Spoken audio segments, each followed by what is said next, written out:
Hey there and welcome back to my channel. Today I'm going to take you for a short journey down my local Joann. I would like to present you a list with items that you're going to need in the beginning. Some must-haves, something that you can actually look into Joann fabrics, see how it looks and take some notes, and then maybe go out there, explore and find a better price. Look after your wallet. It is not worth it for you to waste your money at Joann if you have other options, and stretch the money, stretch your budget for something else. Today I'm going to start first with your cutting mats and your rotary cutters. I think, in my opinion, a cutting mat, it's really important to have one. They're very expensive at Joann. If you can see, it's $219, $89. They go on a range of sizes. Also, quality-wise, they maybe are different than what I have. I have a $25 mat that I got on Amazon. If you watch my last video, you're gonna see I put a trick in there of how to maintain. Put it in a warm bath with the warm water and let it recover in there. A rotary cutter, it's really good if you work in leather, if you work in other fabrics that are thicker, that they have more texture to them. Also, they're very good for scuba. They're different quality. Make sure when you purchase your rotary cutter, you also get some backup blades. More or less, within months, you're gonna need some.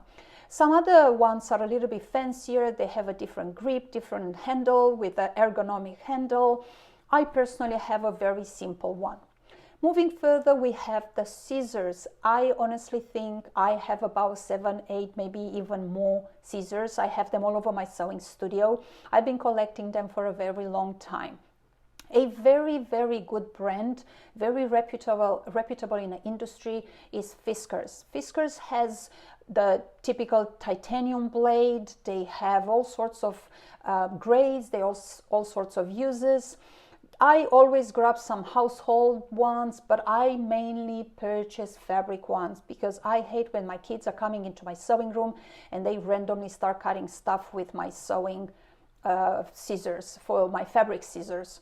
And so make sure when you go, read really well what you need, what's your purpose, what are you going to start. If you're going to start mainly fabrics, make sure you get yourself something really well sharp, something with stainless steel blade. They're going to last you in a long run and you're going to use them a lot. So maybe it's a good idea to invest in 1 or 2 better scissors and then get yourself a couple of backup scissors where you could actually kind of use them for different things. Right here, you also have along the store, you have some ideas of how to use the tools. Some cutting tools explain if you want, like a thread snip, and how to use the rotary cutters and whatnot. All those things, if you have time. For me personally, trips to Joann are more like a therapy session because I absolutely enjoy, and I do want to be there to calm myself down when I had a very bad week. I just go around and I look through things. I resist the urge most of the time to buy because everything is in Joann. I do have in my sewing studio at least one piece. As you can see, other brands in the store, other type of cutting tools that you might or you might not need. Don't focus at first for more than just a couple of pairs of scissors. A rotary cutter if you think you're going to use a variety of fabrics. The cutting mat, it's also good because it gives you a very good surface to work on. Of course, you're going to find some other fancy equipment, like a rotary cutter with some sort of like a ruler combo. Of course, you can purchase all of those. But if you're in the beginning, just take care of your budget and don't stretch it out too much because it's going to get you exhausted really, really quick. You also have some rulers over there. You have all sorts of things, but the prices are incredibly high for my taste. I usually go on Amazon and I purchase those things for a quarter of a price, and they do absolutely the same thing. Locking the hem with this tool, I still don't use it as much because I'm not doing a lot of pants. I'm not doing a lot of hems of this kind. I work with a lot of other fabrics. I do have glue. I love to use glue. But make sure you get a glue that it's flexible and that dries clear, so you don't end up with some weird stiff hem for your pants if you're rushed and you can't do the hidden stitches and whatnot. So also I have a glue gun. I'm using it for the beads, for the dresses that I'm working with. I'm using it to apply embellishments for little flowers that I make. So this is important to have one if you think you're going to use those things. Elastic I never purchased at Joann because I think it's way too expensive. Now moving on to my must-haves. And so I'm going to a quick list here. I have a seam ripper, but along with the seam ripper, I would say have some blades. Are going to work magic if you have some thick stitches to open. I also have markers for my fabrics. I do use them a lot, especially on the darker fabrics. Measurement tapes. Find a source that sells them for cheaper, like $1, $1.50, and buy yourself 2 or 3 or 4. Sometimes they break easy and you want to have them handy all over the room. Now I do have a sewing gauge that I've been trying to replace for a while. Seam creasers are a very good tool to have, but if you don't work with a lot of like wools and stuff like that, don't worry about it. You're probably not going to need one right now. Another thing that you should consider, something that works on your sewing machine, get a lot of bobbins, but make sure the profile fits the profile of your existing bobbin in your sewing machine. It's important for you not to have a lot of issues when the sewing machine is working. Now, it's good to buy a bunch of them and use a bobbin case because that's going to give you an amazing clean look in your work. Otherwise, they will tangle together. And what I normally do, I fill up my bobbins with all sorts of threads that I work with, and so I have them handy. For pins I love to use the one with the yellow head. I'm using the quilting one because they're very strong and long. I have like 1,000 of them and they still bend, but I still try to recover them. Have a bunch of sizes of safety pins. You never know when you need them. Also have your universal needles, your denim needles. Your universal needles are going to give you a very good idea of, how to play with the thickness of your fabric and with the need. Also have some needles for hand needles. And now to brands. Schmetz for me, it's the best. I can use them for my brother's sewing machine. I have a bunch of them. They are on code, so 70, 80, 90. I believe this is the thickness or whatever you call it, but they have an amazing life. They don't break that easy. Singer also work just for the Singer machine. Universal needles mean they can be used for different fabrics. So obviously you're going to have guides for what to use them and how to use them on the actual packaging of your needles. So don't start buying a bunch of needles or even like a ruffle foot for this Singer machine if you don't plan to do any type of ruffles. Make sure you have a backup of your universal foot. You might lose it.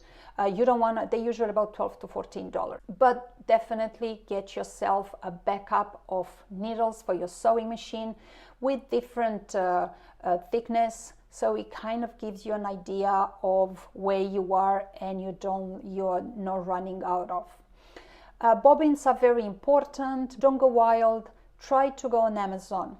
Safety pins are important. They're very handy to have them around. I use them personally a lot. I try not to spend a lot of money. Now, the trick of the industry, the eye level makes the most money to a store, but always look at the bottom. Make sure to have a pin cushion. They usually could be on a bracelet as well. It's very easy to keep them around as you move and use your hand. All sorts of other curve rulers, all sorts of things that can help you in designing your armholes and the crotch and all sorts of things. They're very useful to have. Now here you have a horsehair braid for the hem of your dress. This one was really very cheap. I wish I remembered to get some. It was only $3.49 for, I believe, was like 25 yards. Let me see, for 50 yards. So I think this is a really, it's only 1/2 inch horsehair braid. But if you do work on little skirts and whatnot, and you want the hem to be pushing out, then definitely that would be a good buy. Also, they have boning. It's $3.99 per yard. And so if you're into corsets and stuff like that, that's a good place to buy. Snaps and other closures. Again, don't throw your money on things that you don't need in the beginning.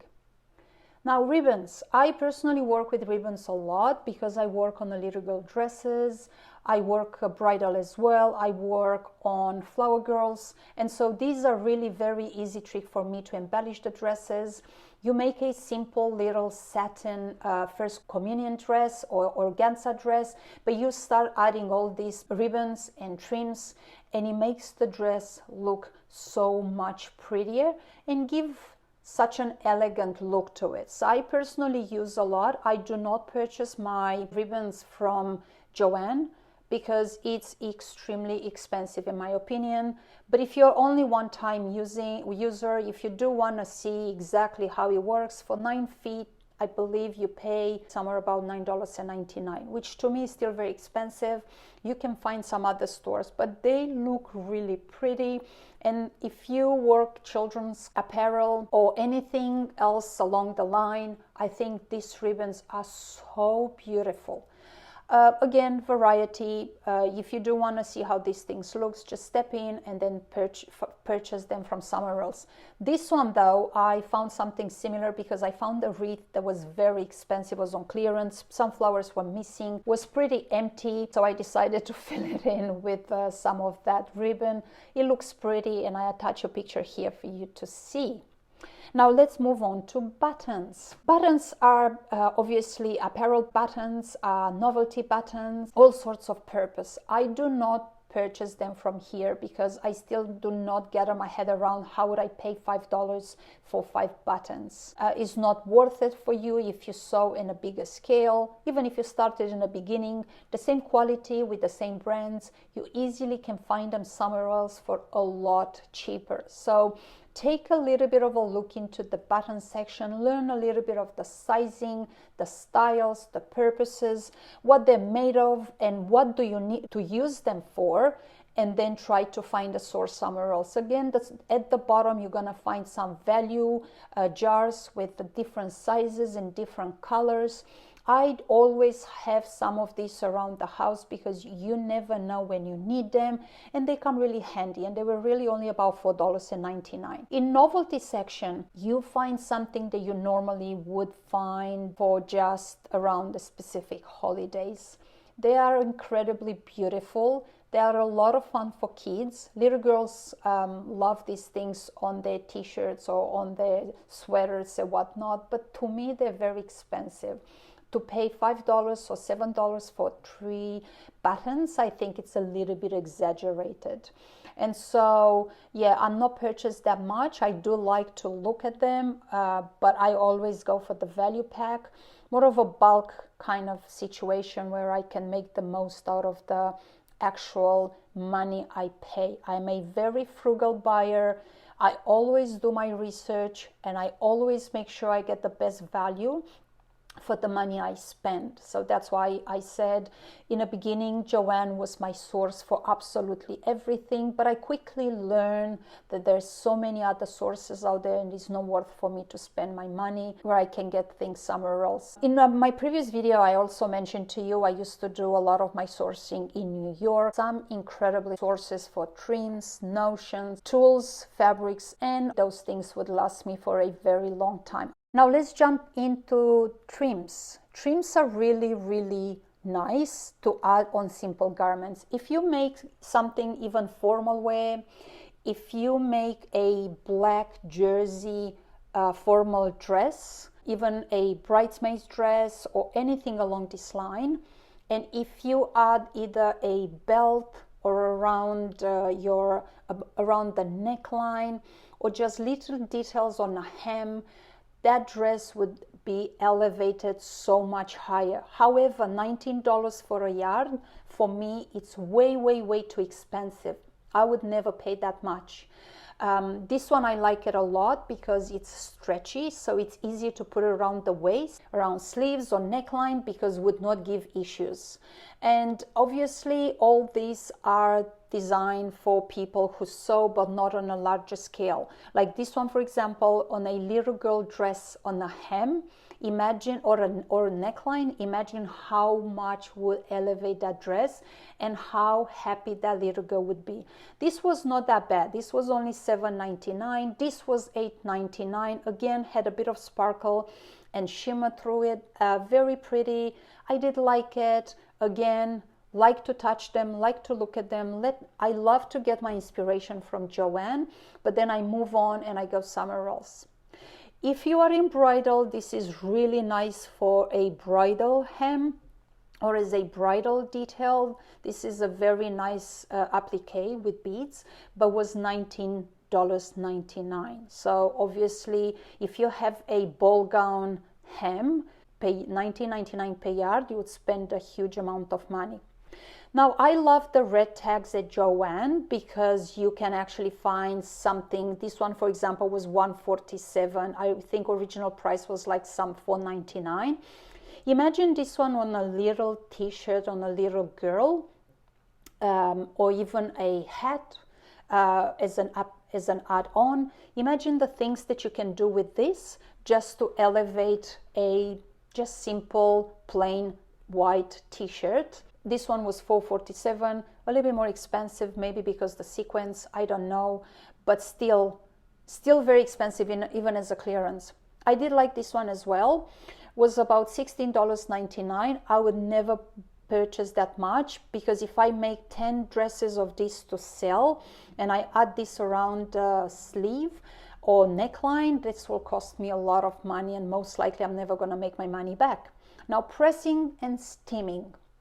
I mentioned a few times throughout this entire video that I'm very frugal, and I would never purchase something that I think I can get cheaper somewhere else, or I get the same value for something that costs a lot less. Now, this is $199.99 before tax. It's Olly Sew. I don't know even if I pronounce correct. Has a lot of functions. Seems to be incredibly good. I don't really know how it works. I cannot review any of these products because I am not using something that expensive. I do understand the purpose of it. I do understand the functionality, but in the end of the day, it does not fit my budget. Now, what I like about this one is the safety auto off. Value for the money. If it works for you and it makes sense for you to spend that much money, yes, go ahead. If not, go over to Amazon or somewhere else. Again, I'm not affiliated to any of these. I'm just making suggestions, and find yourself something would do the same job for a lot less money. Steamer though. Steamer on the other hand, I would not survive without having 2 or 3 in a house. Handheld fabric steamer, it's priceless. Get yourself one, $22.99. It's really not that much, but in the long run, it's going to most likely last for whatever you're doing, and it's going to give you some incredible results. Now, I also have one of these, a Superboard, has all sorts of measurements. I have to say I'm not using it as much. It does have a lot of functionality. I don't even know where mine is, most likely somewhere in a basement. Now, resources. As you can see, there's so much out there for you to learn how to make things, and this is really important. One book that caught my attention was Professor Pincushion. Professor Pincushion was one of my favorite when I originally started. She still is my favorite. I haven't checked out her work lately. She teaches you A to Z, everything you want to know, all sorts of tricks. She speaks so quietly and slow that anybody can understand and keep up with. So great lady. Now, your sewing machines. Now, remember in my previous video I give you a bit of a tour of my sewing room. I do have a Brother.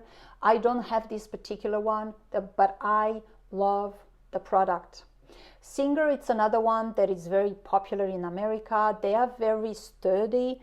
Anyway, everything you see right here, it has a plastic casing. This is what the commercial sewing machines are.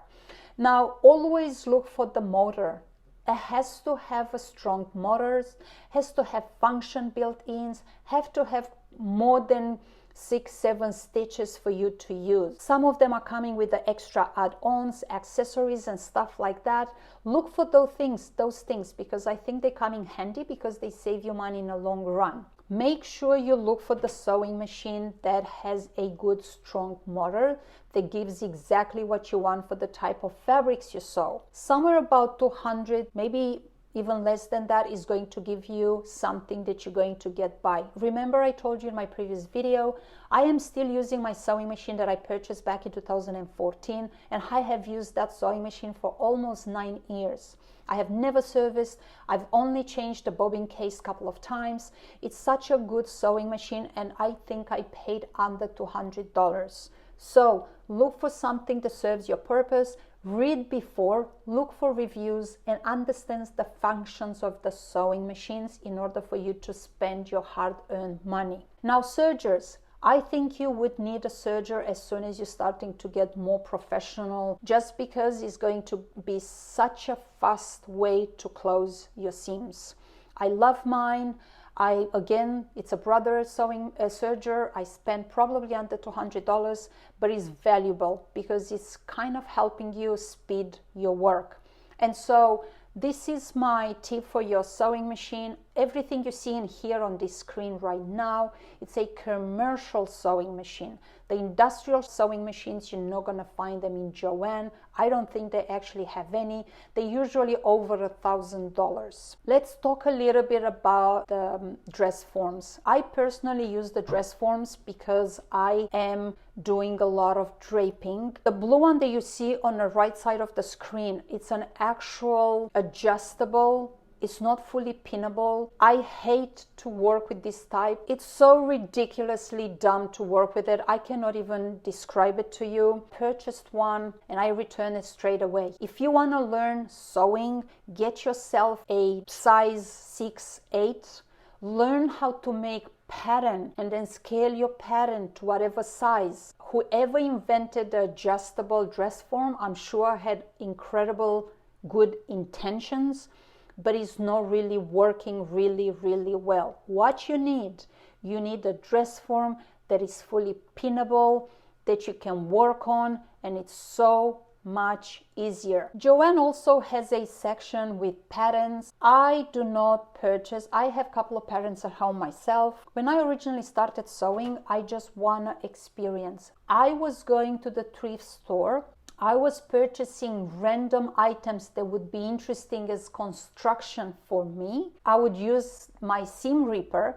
I would open them apart and I would look at the pattern pieces, and then I'll put them together and I'll make myself the same item in a different fabric. So then over the years I formed an eye, and over the years I understand the pattern making, the shape of an armhole, shape of crotch and leg, and whatever you need to learn. Zippers are a lot of different types. We have plastic zippers, metal zippers, two-way zippers, nylon zippers, open-ended zippers, and whatnot. A lot of length, a lot of colors. Don't buy too many, buy only couple of sizes, buy only couple of colors. Build yourself a little bit of a bean. Bias tape. Bias tape I use a lot. I never used bias tape in the very beginning, but now because I want to have more professional finishes, I do use the bias tape. So don't bother buying bias tape in the beginning. It's really not going to be such a high need for you. As soon as you go a couple of steps further, you're going to see the need of having more of a professional finish to your garments. Threads. The variety is huge.